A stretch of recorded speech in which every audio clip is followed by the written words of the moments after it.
सालोकानां त्रिलोकानां यद् विद्या दर्पणायते यद् विद्या दर्पणायते।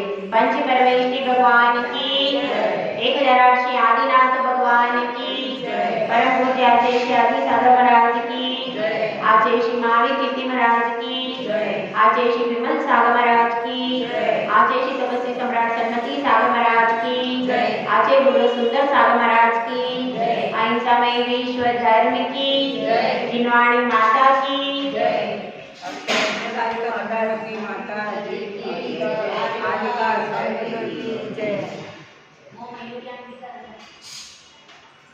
फूल महकता है तो उसकी खुशबू चारों ओर फैल जाती है। हवा जब चलती है तो अपनी लहर से बता देती है कि मैं हवा हूँ। सागर होता है तो उसमें रत्न होते हैं और उन रत्नों से उसकी पहचान हो जाती है कि वह सागर है। इसी प्रकार से आचार्य श्री समंतभद्र स्वामी ने आपके लिए रत्नों का पिटारा दिया। किसके लिए दिया है? समस्त श्रावकों के लिए। उन्होंने अपनी साधना से जो साधना वो शुद्धोपयोग की कर सकते थे, उस शुद्धोपयोग की साधना नहीं करके एक दिगंबर मुनिराज ने श्रावकों के लिए इतना उद्यम किया। बताओ, वह भी आत्मा की साधना कर सकते थे कि नहीं? कर सकते। उसके बाद भी उन्होंने सोचा कि नहीं, श्रावकों को आचार विचार का ज्ञान कराना बहुत जरूरी है। इसलिए उन्होंने अपनी साधना में से कितने सारे क्षण निकाल करके आपके लिए 150 गाथा लिखी। 150 गाथा लिखी। अब अपन उस गाथा को सुनने के लिए भी प्रयास नहीं करें तो अपना सौभाग्य है। ये सब प्योर माल चल रहा है। यह सब आचार्य समंतभद्र स्वामी की गाथाएं, उनका ही अनुवाद चल रहा है और कुछ भी अपने मन से नहीं है। पूरी जिनवाणी ही यहाँ पर प्रस्तुत की जा रही है। तो अब हम लोग बिल्कुल एंड की स्थिति में पहुंच गए। सम्यक दर्शन।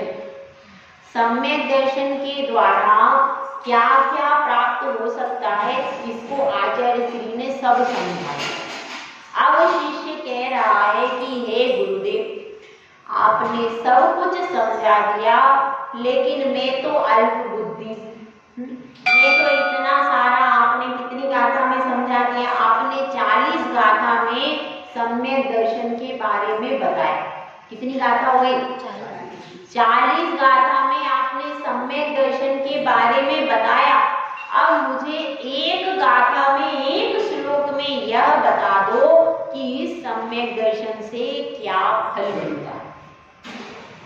कोई भी अपन निबंध लिखते हैं, कोई भी चीज लिखते हैं तो अंत में क्या कर देते हैं, इसका कंक्लूजन क्या है, इसका उपसंहार क्या है, इसका फल क्या है, यह बाद में बताते। तो उसका एक संक्षेप में इस पूरे दर्शनाचार का फल क्या है, ये जो हम सम्यक दर्शन को प्राप्त करेंगे तो हमें क्या क्या मिल सकता है, इसको पूरे एक श्लोक में गूंथ करके प्रस्तुत किया। जैसे कि एक मुकुट में एक मणि होती है सेंटर में, वो पूरे मुकुट की शोभा को बता देती। उस मुकुट से क्या, उस मुकुट की एक मणि है लेकिन उससे पूरे मुकुट की शोभा व्यक्त हो रही है। और इसी तरह से जब स्त्री मांग भरती है तो उसका सुहागिनपना पता चलता है। चूड़ी को कोई नहीं देखता, सबसे पहले नजर जाती है चेहरे के ऊपर, चेहरे के ऊपर नजर जाती है और चेहरे में भी सबसे पहले नजर जाती है मस्तक के ऊपर। जिस स्त्री की मांग भरी होती है उसको देखकर दूर से भी पता चल जाता है कि सुहागिन है। ठीक है, तो केवल एक सिंदूर की रेखा से जो मांग भरी हुई है उससे पहचान हो जाती है कि पूरी उसकी कि यहाँ ये सधवा स्त्री है। कम से कम एक चिन्ह से भी पहचान होती है कि नहीं होती। आम के एक वृक्ष पे एक आम का फल आपने देख लिया, अब पूरे वृक्ष का ज्ञान हुआ कि नहीं? हो गया। किसका वृक्ष है? आम का। नीम को देख करके, एक पत्ते को देख करके ज्ञान हो जाता है कि ये नीम का वृक्ष। इसी तरह से कोई व्यक्ति डिब्बी लेकर के मंदिर में जा रहा है, उस डिब्बी को देखकर आपको ज्ञान हो जाता है कि ये पुजारी है और मंदिर में जा रहा है।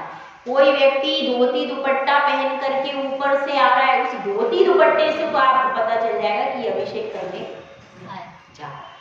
ऐसे कुछ चिन्ह होते हैं जिसको देख करके हम आगे पीछे का पूरा पता बोलना नहीं पड़ता।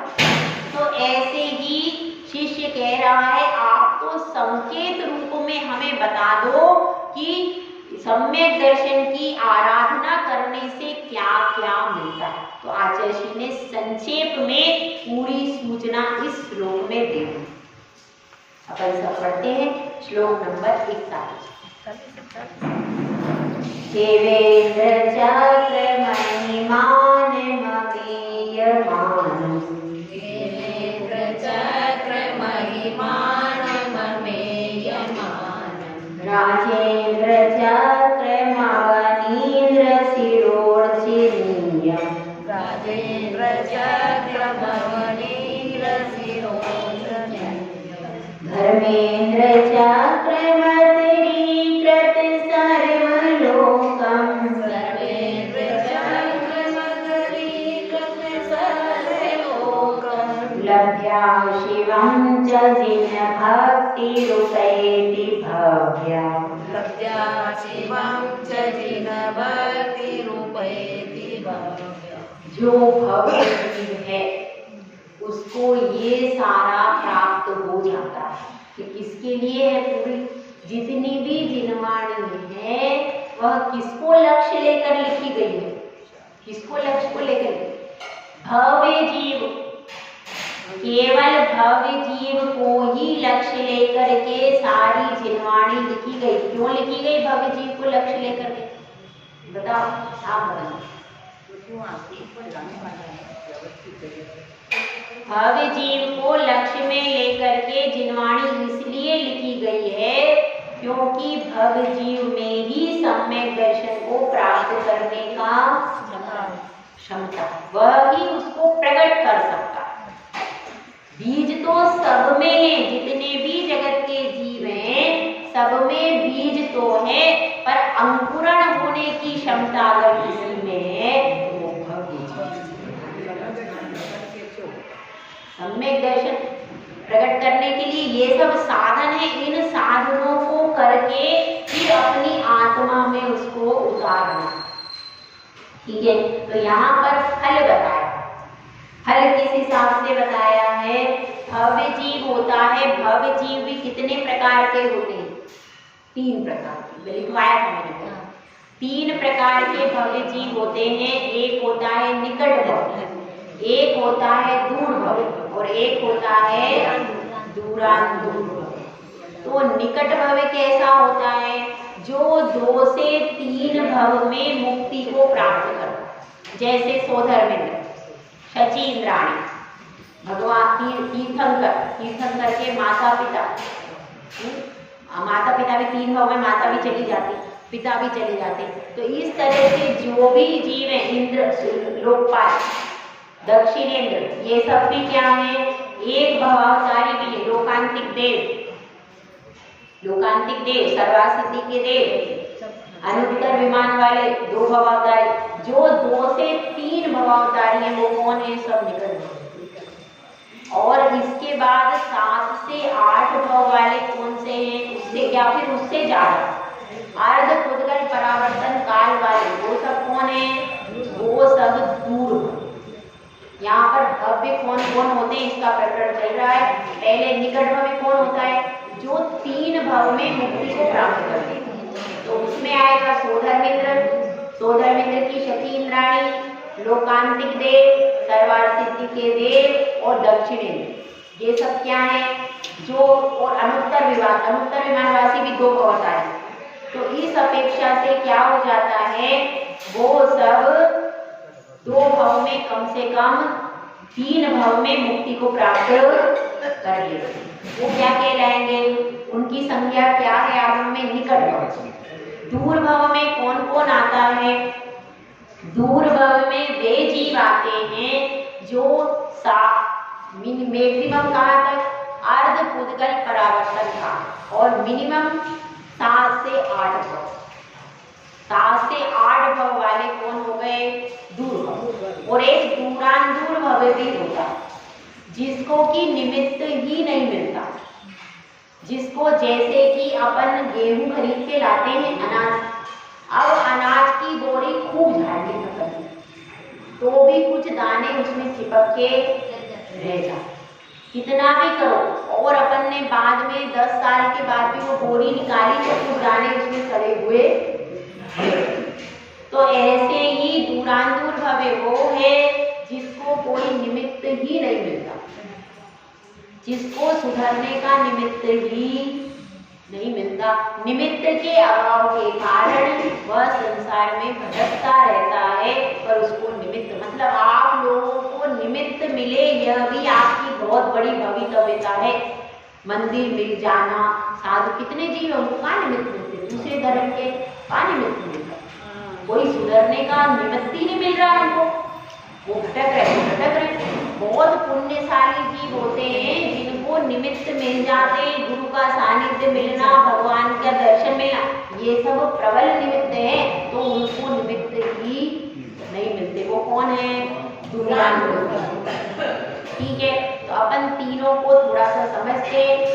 3 को स्त्री के माध्यम से समझते। एक तो है कन्या, कुंवारी कन्या।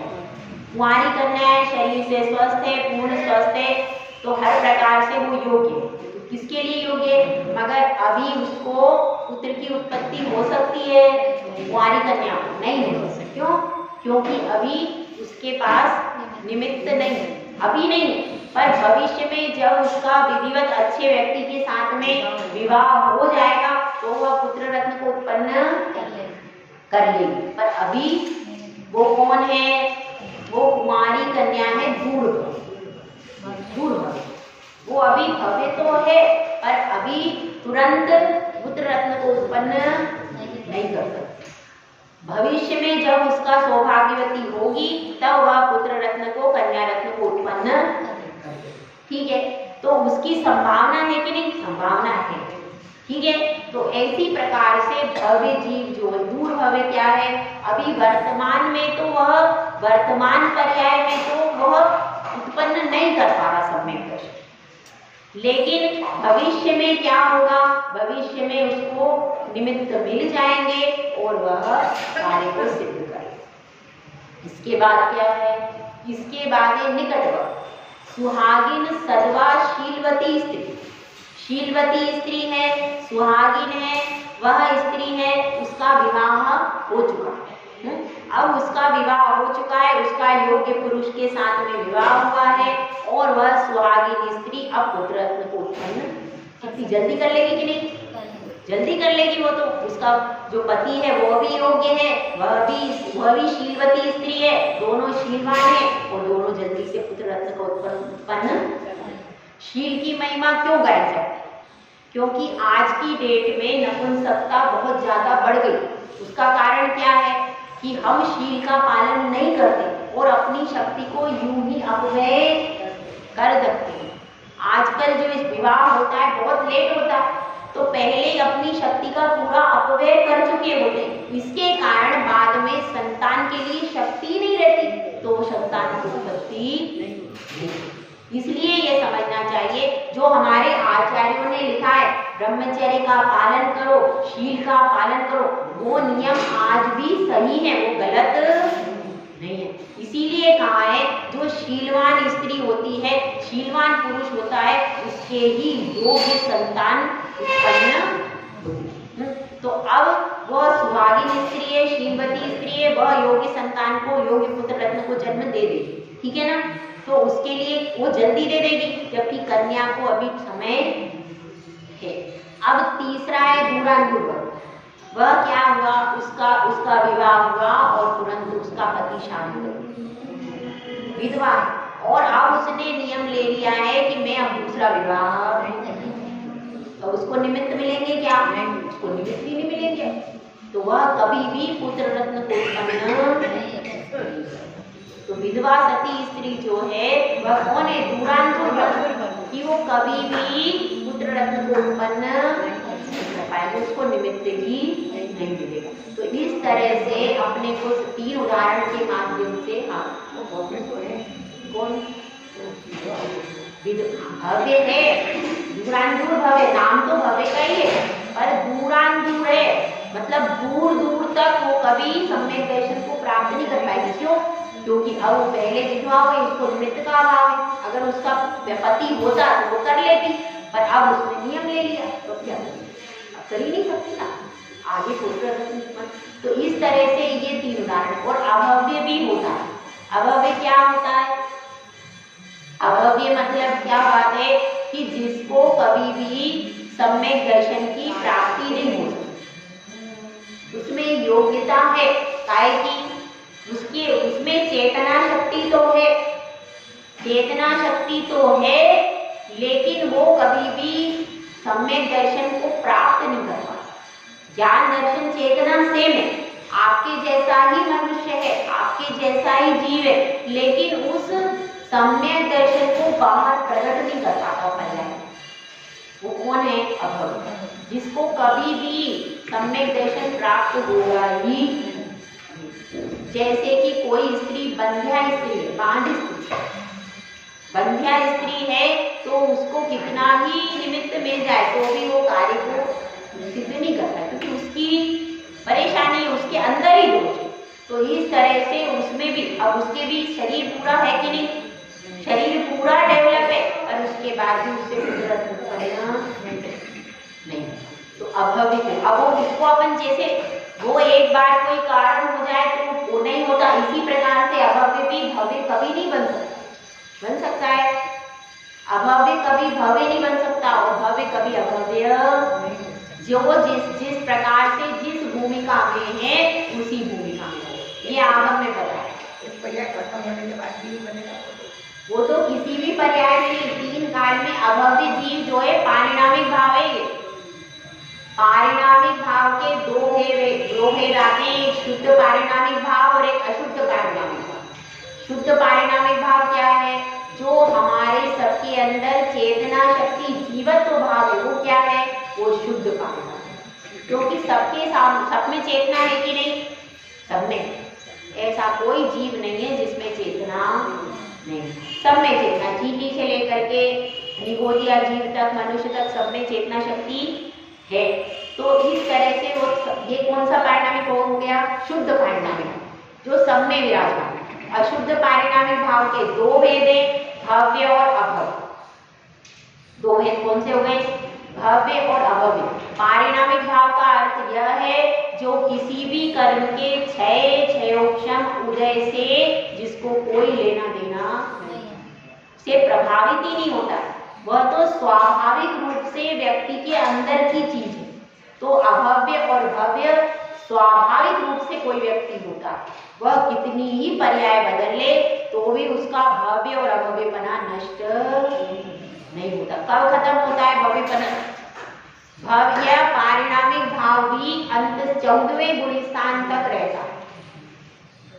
14वें गुणस्थान के अंत में जैसे कि वृक्ष पर फल उत्पन्न हो जाता है, तो उस फल का उपभोग कर लिया जाता है, फिर वृक्ष से उस फल का कोई मतलब नहीं। इसी प्रकार से जब मोक्ष प्राप्त हो जाता है तब भव्य जीव का सारा कार्य हो गया, और तब वह पारिणामिक भाव वहीं पर 14वें गुणस्थान में समाप्त हो जाता। ऐसी व्यवस्था है। ठीक है, तो यहाँ पर बतला रहे हैं देवेंद्र चक्र महिमान ममेयमान। सबसे पहले नीचे से ले लीजिए, जिन्ह भक्ति, जो जिनेंद्र भगवान की भक्ति करने वाला है, जो जिनेंद्र भगवान की भक्ति करने वाला भव्य जीव है, वह क्या करता है? अमेय मानव। अमेय मानव कहाँ पर है? देखिए ऊपर पहली लाइन में, अमेय मानव यानी अपरिमित, जिसकी कोई सीमा नहीं।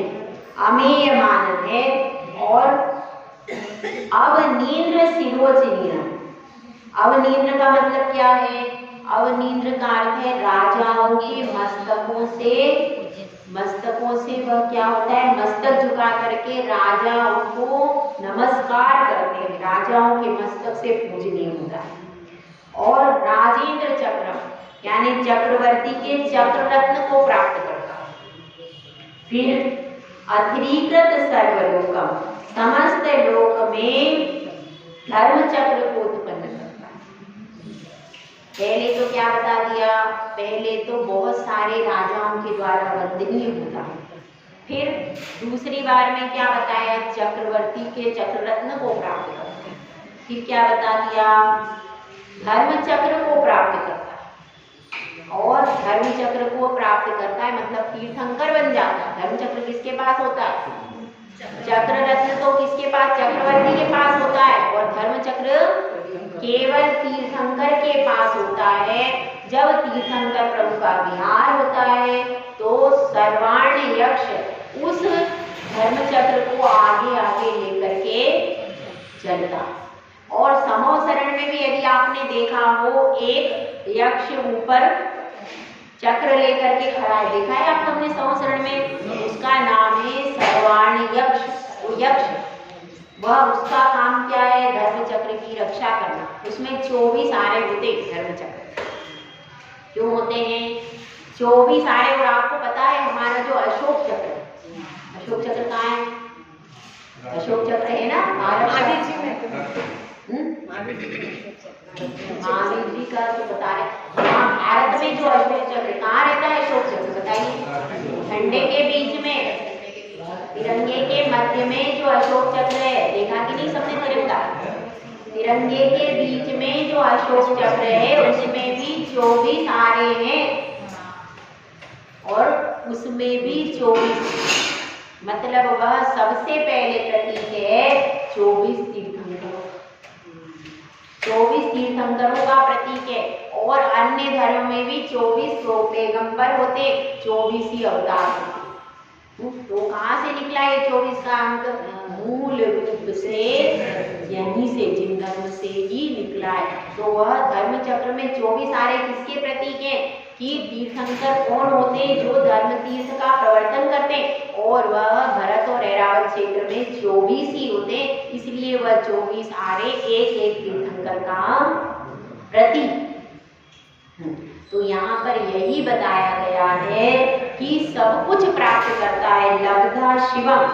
शिवम यानी क्या, मोक्ष। और उसके बाद मोक्ष को प्राप्त करके कौन प्राप्त करता है, जो जिनेंद्र देव का भक्त है। स्पष्ट लिखा है इसे, जो जिनेंद्र भगवान का भक्त है वह क्रम से यह सब प्राप्त करता है। मतलब सबसे पहले क्या चाहिए, भक्ति चाहिए। भक्ति दो प्रकार की होती है, एक होती है भेद भक्ति, एक होती अभेद भक्ति। भेद भक्ति क्या मतलब, भेद भक्ति का मतलब है भगवान आप और मैं, ये भेद भक्ति। जब हम भगवान को देखते हैं तो हम कहते हैं भगवान आप पवित्र हो, मैं पतित हूँ। ये क्या है, भेद भक्ति, जिसमें हम भेद करते हैं, आप भगवान हो, मैं आपका भक्त हूँ। स्वयं को उनका भक्त मानते हैं, दास मानते हैं और भगवान मानते। ये क्या है, यह भेद भक्ति, जिसमें भेद है। मैं छोटा हूँ, मैं लघु हूँ, मैं पतित हूँ, यह सब जो अपन बोलते हैं, यह सब कौन सी भक्ति है, भेद भक्ति। अभेद भक्ति कैसी होती है, जो मैं हूँ वो है भगवान। हे प्रभु मैं भी आत्मा हूँ, आप भी आत्मा हो, मैं भी परमात्मा बनने की, मेरे में परमात्मा बन सकता हूँ, मैं भी परमात्मा हूँ। कारण परमात्मा की अपेक्षा से जो आपकी आत्मा में पावर है, मुझ में भी पावर तो उतनी है। लेकिन उस पावर को आपने पर्याय में प्रकट कर लिया और मैंने पर्याय में प्रकट नहीं किया। लेकिन आपकी पावर में और मेरी पावर में कोई अंतर नहीं, शक्ति में कोई अंतर नहीं है। पूरा वोल्टेज तो फुल आ रहा है, लेकिन आपके बल्ब में खराबी है। हम क्या करें? वोल्टेज तो फुल है, अंदर से शक्ति तो पूरी है, पर हम खुद ही प्रमाद कर रहे हैं। तो गलती किसकी है? वोल्टेज की, अपनी गलती है। अगर अपन भी आज से पहले पुरुषार्थ करते तो हम सब भी परमात्मा बन सकते थे, लेकिन अपन ने मेहनत ही नहीं करी। उन्होंने मेहनत की तो आज वो आराम से अपने आनंद रस में डूबे, और अपन संसार रस में डूब रहे। कौन सा अच्छा है? अच्छा है, आनंद है ना यहाँ पे। हाँ, उषा जी कह रही है आनंद रस में डूबे भगवान आनंद रस में डूबे। भगवान का रियल आनंद रस है। तुम्हारा तो ये 4 दिन की चांदनी है, उसके बाद फिर यहाँ से सब डंडा डोली उठाओ और आप कहीं चले जाओ। नहीं जाओगे तो परिवार वाले आपके प्राण पखेरु उड़ेंगे, तो आपको निकाल करके बाहर कर देंगे। परिवार वाले आपको निकाल करके बाहर फेंके, उसके पहले आप स्वयं अपनी इच्छा से घर से निकल करके दीक्षा ले लो। इसमें समझदारी है। नहीं तो अगर एक बार यहाँ पर कुमरण हो गया तो फिर तुमको आगे कोई पर्याय मिलने वाली, फिर बाद में भटकते रहो इधर उधर, निगोद में कहाँ जाओगे कुछ अता पता नहीं चलेगा। लेकिन एक बार व्रती बन गए, एक बार सम्यक दृष्टि बन गए, तो आपका ठिकाना फिक्स। तो अपनी अपनी सीट बुक कर लो, अपनी अपनी सीट बुक कर लो। सीट बुक करने का साधन पूरा इसमें आचार्य परमेष्ठी समझा रहे हैं। अपनी अपनी सीट बुक कर लो ऊपर। भाई हम तो सिद्धशिला में रहेंगे, ये तो सब टेम्परेरी एड्रेस है, आज यहाँ कल वहाँ, ये सब अच्छा काम नहीं। एक जगह अपनी सिद्धशिला बुक कर लो। तो जो भैया पहले पहुंच जाए तो मेरे लिए वहाँ सीट रिजर्व कर दे, हैं? सीट बुक करके वहाँ रख लो, तो फिर एक बार वहाँ पहुंच जाओ तो फिर कोई जरूरत नहीं पड़ेगी। तो यहाँ पर यही आचार्य परमेश्वर ने बताया है कि सबसे पहले आपको भक्ति करनी। अभेद भक्ति मतलब भगवान जो आप हो वही मैं हूँ, फिर भी देखो मैं कैसे पाप कर्मों में फंसा हूँ और आप कितने पावन हो। मैं भी अगर पुरुषार्थ करूँ तो मैं भी भगवान बन जाऊँ। ऐसे अपने अंदर कभी भी शक्तिहीनता नहीं लानी। दुनिया में ऐसा हो रहा है, दुनिया में वैसा हो रहा है। आप भक्ति के द्वारा सारी सामर्थ्य प्राप्त कर सकते हो। आप में कोई कमी नहीं। दुनिया में कुछ भी होता रहे, जो जिनेंद्र भगवान के चरणों की भक्ति करता है उसकी सारी शक्तियां प्रकट होती हैं। सबसे पहले भगवान का भक्त होता है, उसको ना हाथी का भय होता है, ना सिंह का भय होता है, ना सर्प का भय होता है, ना कोरोना का भय होता है। उसको कोई भय नहीं होता। वह जानता है भैया मेरे को मरना है तो भगवान के चरणों में पकड़ के बैठा हूं मैं। ऐसी उसकी अटूट भक्ति होती है, और वह भक्ति ही उसको सारी शक्ति प्रदान करेगी। इसीलिए किसी भी वातावरण से घबराना नहीं, अपने को सुरक्षा तो करनी है।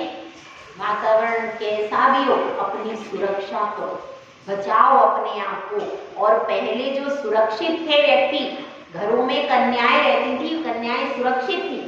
वही प्रोसीजर जो पुराना है कि गृह लक्ष्मी गृह के अंदर, वही प्रोसीजर सही प्रोसीजर है। उसमें स्त्री भी सुरक्षित, समाज भी सुरक्षित, वंश भी सुरक्षित, संतान भी सुरक्षित। पुरानी जो चीजें हैं वही सब कुछ आज भी सही है। पहले का 16 श्रृंगार, पहले की जितनी भी चीजें हैं, और पाश्चात्य सभ्यता से आप कितना भी उधार लेकर के चीजें आओगे, वह कभी भी हमारे लिए फायदेमंद नहीं होगी। कोई भी चीज है जो अपनी सबसे बड़ी सभ्यता, सबसे बड़ी संस्कृति भारत में है, और भारत में भी सबसे बड़ी संस्कृति और सभ्यता अगर कहीं पर है सबसे प्राचीन, तो हमारे जैन।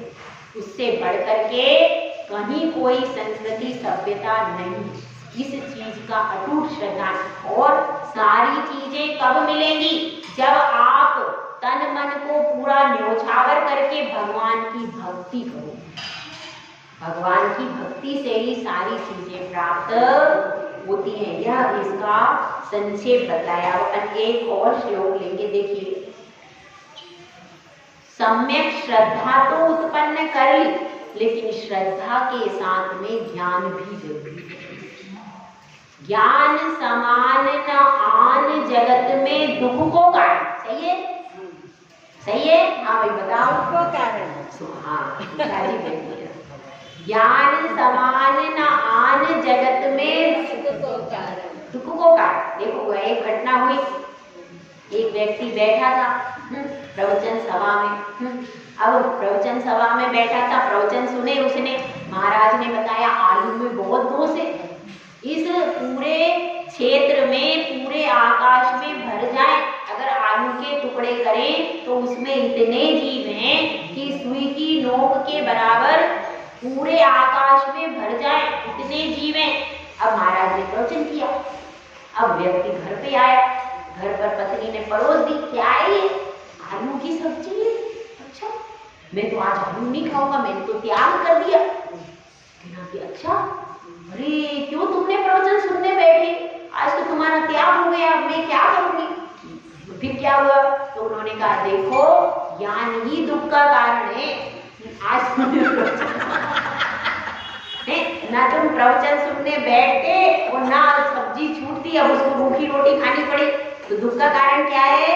ज्ञान ही दुख का कारण। वास्तव में ज्ञान अभी तो दुख का कारण नजर आ रहा है, और भविष्य में इतने सारे जीवों की हिंसा से बचोगे तो फिर भविष्य में सुख का कारण ही होगा, है कि नहीं? अब हम लोग गए, हम लोग भी आपके जैसे थे, हमने भी किसी के प्रवचन सुने, किसी की चर्या देखी, वो सब कुछ छूट गया।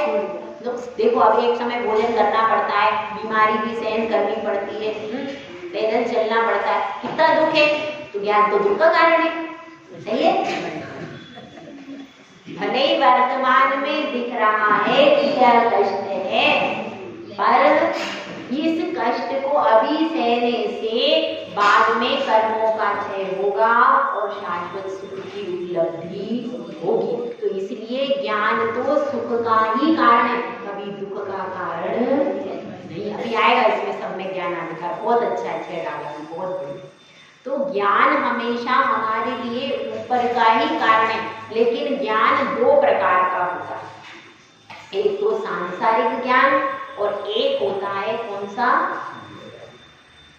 एक सांसारिक ज्ञान और एक होता है पारलौकिक ज्ञान, लौकिक और पारलौकिक। एक सांसारिक ज्ञान में तो आप देखो डॉक्टर बन रहे हैं, इंजीनियर बन रहे हैं, एमबीए बन रहे हैं, बहुत सारे बन रहे हैं, सब कुछ बनने के बाद भी वह ज्ञान हमारे लिए सुख शांति का उपाय नहीं कर पाया।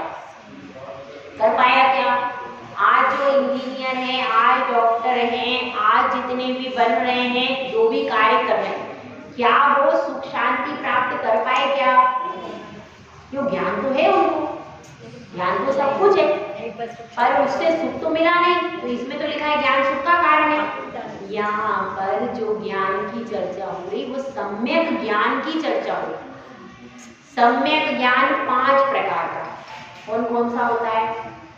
मति ज्ञान, शुद्ध ज्ञान, अवधि ज्ञान, मनोवय ज्ञान और केवल ज्ञान। यहाँ पर उस सम्यक ज्ञान की बात चल रही है।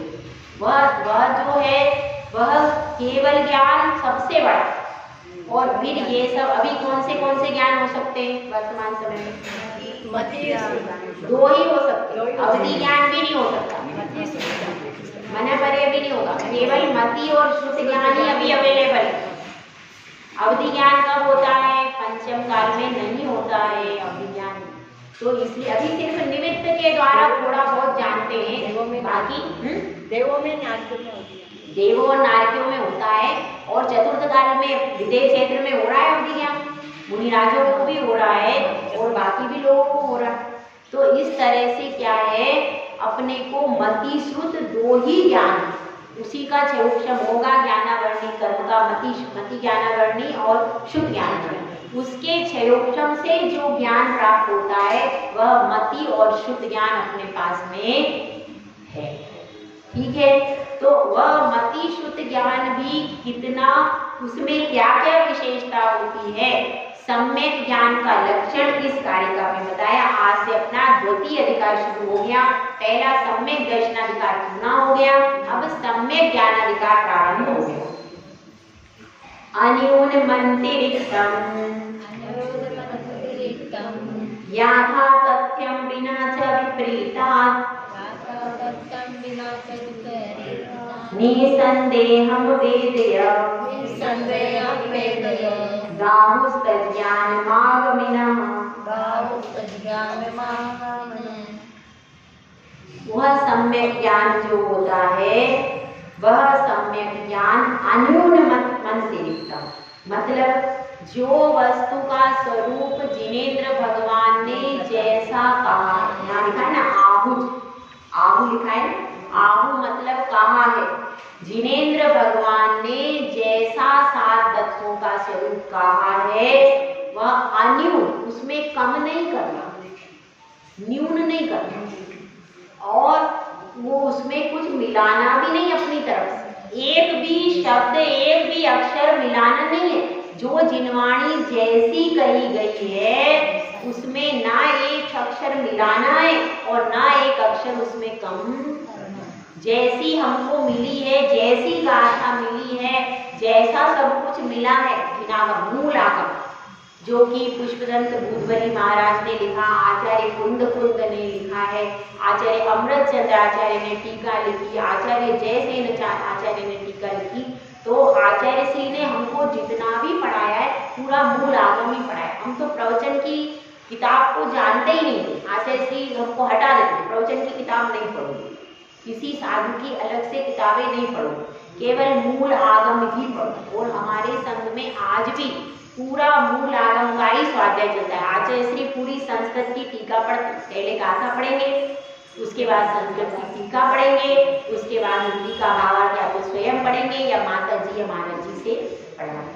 संघ में पूरा मूल आगम का ही स्वाध्याय चलता है और वही बुक रहती है, फिर आप उसको पढ़ो रात को, शाम को, जैसा भी आपको समझे उसकी प्रैक्टिस करके आओ। बाद में प्रवचन की पुस्तकें तो अब हम 16 साल बाद निकले हैं, तो हम कहीं कहीं रेफरेंस देखने को अब पढ़ रहे हैं। पहले तो हमको 16 साल तक तो यही घोट घोट करके पिलाया कि मूल आगम ही पढ़ो, संस्कृत की टीका समझो, संस्कृत की जो टीका नहीं समझ में आए हिंदी का अर्थ भी उसमें देखो। और वो किताबें वो भी उन पंडितों के अनुवाद पढ़ाए गए हैं जिन्होंने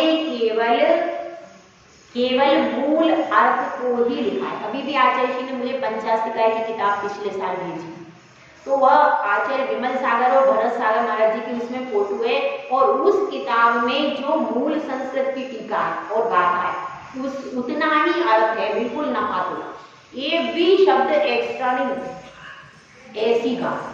तो ऐसा मूल आगम हमको शुरू से बेसिक पढ़ाया है, तो उससे क्या है, उससे हम बिल्कुल मजबूत हैं।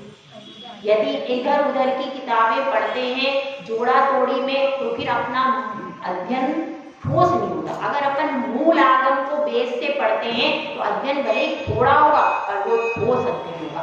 और जैसे ठोस नींव पर जब महल खड़ा होता है तो वह हमेशा मजबूत रहता है, वो कभी हवाओं के झोंकों से गिरता नहीं। इसीलिए हम यहाँ भी आपको मूल चीज का स्वाध्याय करा रहे हैं कि आप श्रावक भी हो तो कोई भी प्रश्न कोई करे तो आपके पास जवाब हो कि आचार्य समंतभद्र स्वामी की श्लोक में ये चीज लिखी है, तो कोई भी आपको भटका नहीं था। और आप भी स्वयं एक ग्रंथ का स्वाध्याय तो आपका मजबूत हो जाए। तो इस तरह से यहाँ पर बताया है कि जो शब्द जो बात आगम में कही है उसको कम नहीं समझना और ज्यादा भी नहीं समझना, जितना अर्थ लिखा है उसको वैसा का वैसा समझना। याथा तथ्यम विना च विपरीता, जैसा कहा गया है उस तथ्य को वैसा का वैसा समझना, विपरीत ग्रहण नहीं कर लेना। जैसे कहा है जीव चैतन्य स्वभावी होता है, तो कोई आपको कह दे कि ये तो जड़ है तो जड़ नहीं ग्रहण करना, विपरीत ग्रहण नहीं करना। जो आगम में लिखा है, जो जिनवाणी में है, उसको वैसा का वैसा ग्रहण करना, ना कम ग्रहण करना, ना ज्यादा ग्रहण करना और विपरीत भी ग्रहण नहीं ग्रहण करना और निसंदेह वेद यदा संदेह से रहित ग्रहण करना। इसको क्या कहा है? इसको आगम का सम्यक ज्ञान कहते हैं। देखिए 3 दोष होते हैं। 5 मिनट ले लूं, आज तो रविवार है, कोई दिक्कत नहीं है। देखिए 3 दोष आपको बता देती हूँ। सम्यक ज्ञान के 3 दोष होते हैं। पहला है संशय, दूसरा है विपर्य और तीसरा है अनध्यवसा। समझ में आया? पहला है संशय, संशय करना। जैसे कि कोई वस्तु रखी है, अब आप संशय करो ये चांदी है कि सीप है, दोनों चीज चमक रही है। जैसे सोना और पीतल, समझ लो 2 चीज रखी है, एक सोना है और एक पीतल है। वो पीतल मान लो ज्यादा चमक रही है, कभी बार चमकती ज्यादा है पीतल, तो पीतल सोना इतनी चमक नहीं रही। तो अब आप सोच रहे हो कि चमक तो ये ज्यादा नहीं है, ये सोना है, ये पीतल कौन सा है इसमें? अभी आपको क्या है? संशय बना, निर्णय नहीं। ये क्या है? यह जीव है कि चेतन है कि जड़ है? अभी कोई संशय बना। जो 2 कोटियों को स्पर्श करने वाला ज्ञान क्या है? संशय, जिसमें आपका निर्णय नहीं होता है। क्या सही है क्या गलत है, कुछ निर्णय नहीं है। तो ऐसे व्यक्ति भी कभी धर्म ध्यान नहीं कर सकते, जो निर्णय नहीं कर पाते क्या सही है क्या गलत है। पता नहीं जो जिनवाणी में लिखा है वो सही है कि पंडित जी जो प्रवचन कर रहे हैं वो सही है कि महाराज कह रहे वो सही है कि माता जी कह रही वो सही है। पता नहीं क्या सही है, कि मोबाइल में जो आ रहा है कि यूट्यूब पे आ रहा है, व्हाट्सएप पे चल रहा है वो सही है। पता नहीं क्या सही। सब तरफ देखोगे तो और ज्यादा भटकने के चांसेस। इसीलिए सबसे बढ़िया है आप मूल आगम से मिलान करो जो भी चीजें, और ज्यादा पढ़ो मत, ज्यादा सुनो मत। सबसे पहले बस मूल आगम लो, और आजकल हर चीज का अर्थ उपलब्ध है। मूल आगम से जो भी आपको बात सुनाई दे, मूल आगम से उसका मिलान करो। यदि मिलान हो जाता है, कुंडली का मिलान करते हो ना, जब विवाह करते हो तो कुंडली का मिलान करना आप जानते हो। तो जितनी भी बातें सुनाई दे, आगम से मिलान करके फिर उसका श्रद्धा। बिना मिलान करे, जैसे आप कुंडली से मिलान किए बिना क्या नहीं करते, कुंडली से मिलान किए बिना विवाह नहीं करते ना भैया, ऐसे ही आगम से मिलान किए बिना श्रद्धा मत, तब आपका मन सुरक्षित रहेगा। ठीक है, तो यहाँ पर पहला क्या हो गया? संदेह से रहित। आपके संदेह का निवारण कैसे करना है? मूल आगम को पढ़ना चालू करो। सब जगह हिंदी उपलब्ध है। उस गाथा को देखो, उसके अर्थ को देखो, उसके भावार्थ में भी वो चीज जो गाथा में आई है वो भावार्थ में लिखी है कि नहीं लिखी, कि भावार्थ में कुछ और लिखा है और मूल गाथा में कुछ और। तो इसलिए उन्हीं शास्त्रों को पढ़ो जो मूल टीका और गाथा का अनुसरण करते हैं, तो आपके संदेह का निवारण हो जाएगा। दूसरी चीज क्या है? विपरीत श्रद्धा कर लिया। पंचम काल में साधु नहीं होते, ये जिनागम के विपरीत श्रद्धा ने। पंचम काल में मोक्ष का द्वार बंद है, यह आगम के विपरीत श्रद्धा ने, क्योंकि पंचम काल के अंत तक साधु होंगे, वीरांगज नामक मुनिराज होंगे, और पंगुश्री क्या होगी? श्राविका होगी, आरिका होगी। ऐसा पूरा वर्णन कई शास्त्रों में आया है। वो शायद अष्टपावड़ में भी है, आदि पुराण में भी आया है। कई सारे हमारे ग्रंथों में लिखा है पंचम काल के अंत में एक मुनि होंगे, एक आरिका होगी, एक श्रावक और एक श्राविका। और वे फिर जो कल्की होगा उनके हाथ से ग्रास ले लेगा, और फिर वे मुनि, उनकी क्षमता नहीं होगी तो वो तुरंत आहार पानी का त्याग करके समाधि मरण करेंगे विधिवत मुनिराज। आरिका भी समाधि मरण, श्रावक श्राविका चारों जने समाधि मरण करेंगे, और समाधि मरण करके वो देव पर्याय में जाएंगे, उनकी भी कोई दुर्गति नहीं होगी। तो कब तक होगा?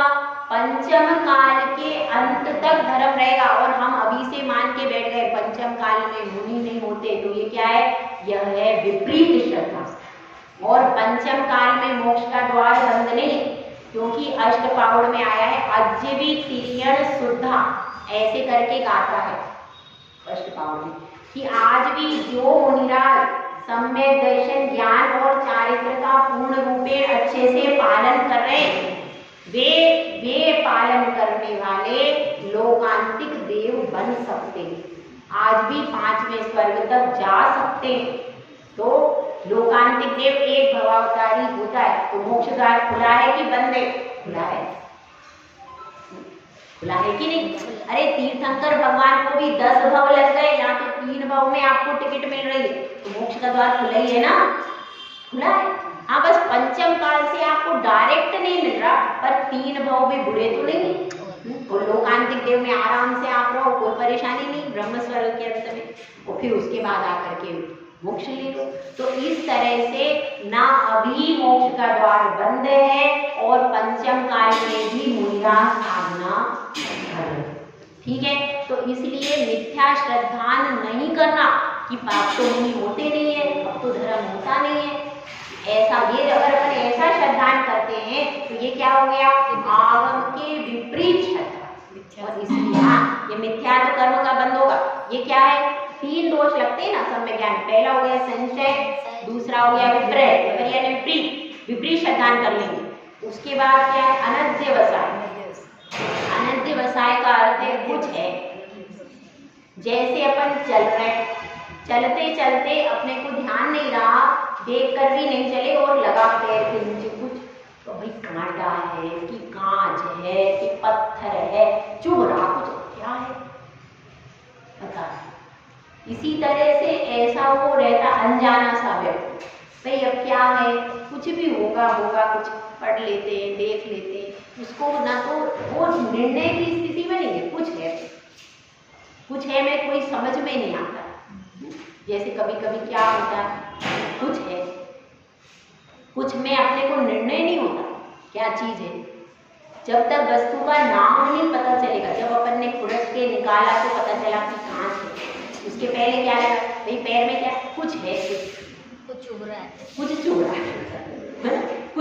अब कुछ चुभ रहा, में निर्णय नहीं हो पा रहा कि कांच है क्या है। इसी तरह से ज्ञान के मामले में भी हमको निर्णय नहीं हो पाता। हाँ कुछ होगा, हाँ क्या है, क्या पढ़ा तुमने, हाँ मैंने कुछ तो पढ़ा है, कुछ होगा, ऐसे भी अपन बातें करते हैं, उसमें कुछ भी पता नहीं चलता। तो वह क्या है? वह अनध्यवसाय नामक दोष, कि जिसमें हम कुछ निर्णय, कुछ थोड़ा होगा, कुछ होगा, इस तरह से करके उसमें निर्णय नहीं कर पाता, तो वह भी क्या है? अनध्यवसाय नामक दोष है। यह 3 सम्यक ज्ञान के दोष है। तो अपने को पढ़ते समय हर समय आगम से मिलान हो।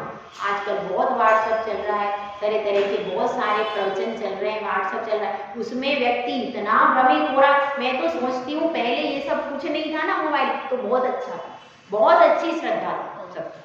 अब जितना है, और श्रावक भी मूल आगम को पढ़ता भी था थोड़ा बहुत, अब तो वो इतना ज्यादा चल गया है जिसके कारण लोग मूल आगम से बिल्कुल कट रहे, यहाँ तक कि साधु भी कट रहे। पहले साधु तो कम से कम मूल आगम पढ़ता ही था, वह कभी भी, अब वो उसमें ही लगा हुआ है। स्थापना में लौंग चढ़ाना चाहिए कि पुष्प चढ़ाना चाहिए? हाँ, क्या पूछ रहे हैं? स्थापना में लौंग चढ़ाना चाहिए कि पुष्प चढ़ाना चाहिए? स्थापना कौन से पुष्प? ये जो चावल बनाते, पीले चावल चढ़ाना चाहिए स्थापना में कि पुष्प चढ़ाना चाहिए?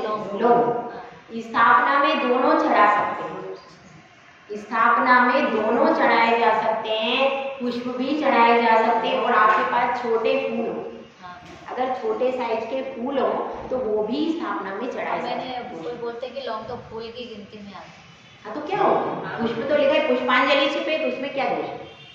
उसमें क्या दोष है? पर हाँ, लौंग का ऊपर का फूल होना चाहिए। लौंग फूल है, ऊपर का फूल होना चाहिए। टूटी हुई लौंगे स्थापना में नहीं चढ़ाते, ना टूटे हुए चावल चढ़ाना चाहिए स्थापना। वो अपना सम्मान पर भगवान को बुला रहे, उसमें ना तो टूटे हुए अक्षर चढ़ाना, ना टूटी हुई लौंग चढ़ाना। और अगर आपके पास छोटे छोटे पुष्प हो तो पुष्प भी चढ़ा सकते हैं, कोई दोष नहीं।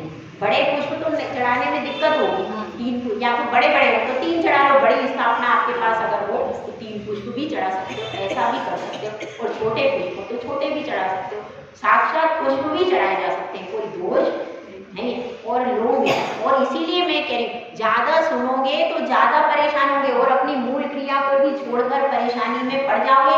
जो आप करते आए हो, जो आप प्राणायाम से कर रहे हो वही सही है, नया कुछ भी अच्छा नहीं है, ये समझ के चलो। मैं तो जो करते आ रहा हूँ, जो मैंने देखा है, जो मैं कर रहा हूँ आज तक, वो क्रिया मेरी सही है। ज्यादा अपन चक्कर में पड़ेंगे तो कोई अभिषेक छोड़ के बैठ जाता है कि भाई अभिषेक में ऐसा होता है, कोई पूजा छोड़ के बैठ जाता है, तो तुम मूल चीज से भी गए। मुझसे तो भटक कोई गई। किसी ने कह दिया अब शांति धारा नहीं करना चाहिए, ये सब बातें चल रही है, पर जो हमारा पहले से चला आ रहा है वही ठीक है। शांति धारा में कोई दोष नहीं है। छिंद छिंद बिंद बिंद में किसी के प्राण हरण नहीं कर रहे। छिंद छिंद बिंद बिंद में हम यह बोल रहे हैं कि सबका भला हो, कोई हम अपना भला नहीं करें। वो तो अपन बाद में नाम जोड़ दिए, किसी भी शांति धारा में नाम नहीं है किसी का, वो तो हमने अपने स्वार्थ के लिए लोगों ने नाम जोड़ दिया।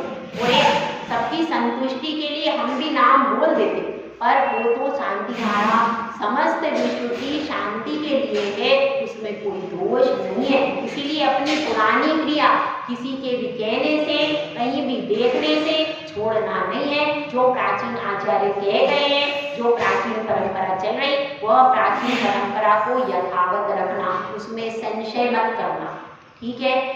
तो इस तरह से इसमें बताया है कि हमको 3 दोषों से रहित जो होता है वह सम्यक ज्ञान कहा जाता है। और अब इसमें 4 अनुयोगों का लक्षण बताएंगे।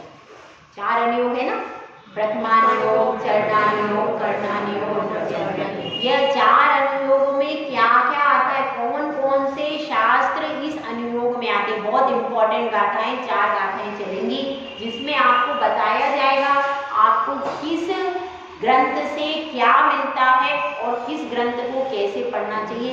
यह सारी सम्यक ज्ञान की बात बताई जाएगी। जिह्वाणी माँ का कैसे स्वाध्याय करना है, कैसे इसमें अपना उपयोग लगाना है, इन सब बातों को अपन कल देखेंगे। जय गुलाब, जय सुंदर सागर महाराज की जय।